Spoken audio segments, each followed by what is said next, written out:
Baik, assalamualaikum warahmatullahi wabarakatuh.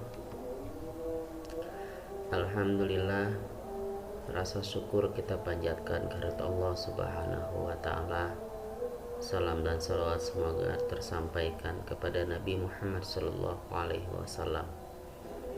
Anak sekalian, kelas 9, ya, materi terakhir di bab 1 ini kita bahas ya mengenai belajar dari sejarah. Ya, sejarah apa? Yaitu sejarah masuknya Islam ke wilayah Indonesia, ya, hingga berkembang luas di Indonesia. Nah, dalam satu riwayat, ya, Rasulullah SAW pernah menyampaikan dalam hadisnya, yaitu baligu anni walau ayah, ya, sampaikanlah dariku walaupun hanya satu ayat. Nah, hadis inilah yang memelopori tentang semangat para pendakwah, ya, dari Timur Tengah, baik dari Gujarat maupun dari Persia, yang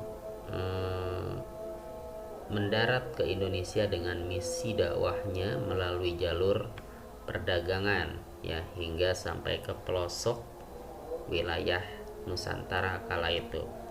Nah, apa saja yang bisa kita ambil dari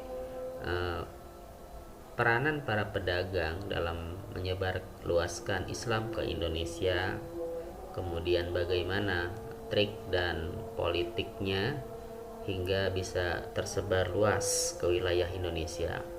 Nah, kita lihat, ya, mengapa dakwah Islam ini begitu masif dan berhasil di wilayah Indonesia. Yang pertama, ya, dakwah adalah kewajiban, ya, seperti tadi yang saya sampaikan, balighu anni walau ayah, sampaikan dariku meskipun hanya satu ayat. Yang ini kemudian, ya, dijadikan sebuah hal penting, ya, oleh orang-orang Islam saat itu dalam rangka dakwah Islam di Indonesia, karena mengingat ini sebuah kewajiban. Nah, yang kedua, ya, yang kedua ini adalah syarat masuk Islam itu sangat mudah. Hanya cukup mengucapkan 2 kalimat syahadat, yaitu asyhadu an la ilaha illallah wa asyhadu anna muhammadur rasulullah. Maka saat itu, ya, orang-orang yang ada di Indonesia ini sudah dinyatakan masuk Islam, dengan tentunya melaksanakan kewajiban-kewajiban yang lekat pada mereka setelah mereka mengucapkan 2 kalimat syahadat, ya, diantaranya sholat, zakat, dan haji, serta saum di bulan Ramadan, dan masih ada lagi, ya, diantaranya menjadi sebuah rukun, ya, rukun iman dan rukun Islam.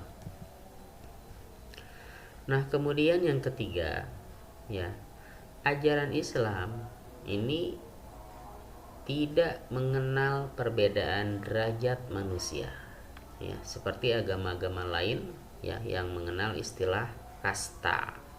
Dalam Islam tidak ada kasta, ya.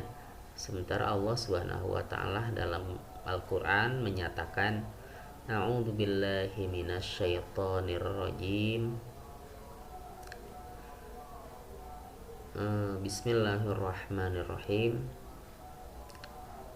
inna akramakum indallahi atqakum, ya, sesungguhnya yang paling mulia di sisi Allah adalah orang yang paling bertakwa, ya. Sementara derajat, jabatan, keturunan, harta, ya, ini tidak bermakna dalam pandangan Islam kecuali dia adalah orang yang bertakwa.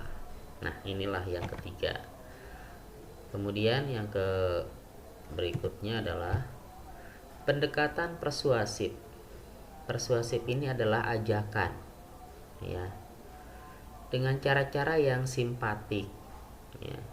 Ini merupakan cara yang sangat efektif dalam dakwah Islam di Indonesia, ya. Jadi pendekatan ini bukan pendekatan sebuah pemaksaan, ya, tetapi ajakan, seruan, bukan lagi perintah, ya, tetapi mengajak.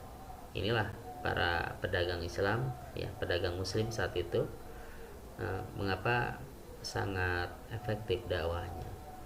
Yang kelima, seluruh ajaran Islam, ya, dipandang sesuai dengan kepribadian bangsa Indonesia. Sesuai, ya. Islam ini sangat baik terhadap tetangga. Islam ini sangat memperhatikan, ya, orang-orang yang di bawah, tidak lagi kelas-kelas yang atas saja, tetapi juga sangat memperhatikan kelas, status dan strata sosial yang paling rendah. Berbeda dengan agama lain, ya, yang strata sosial ini sangat diagungkan, ya. Dalam Islam disamakan. Nah, itu saja ya mungkin 5 hal yang bisa kita petik pembelajaran dari sejarah masuknya Islam ke Indonesia.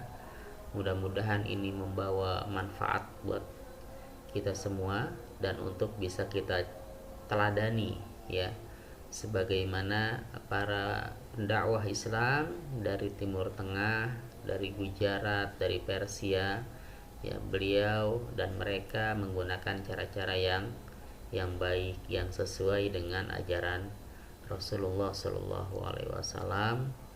Kita ini adalah dai, ya, dalam istilah dakwah itu nahnu duat. Kita ini adalah seorang dai.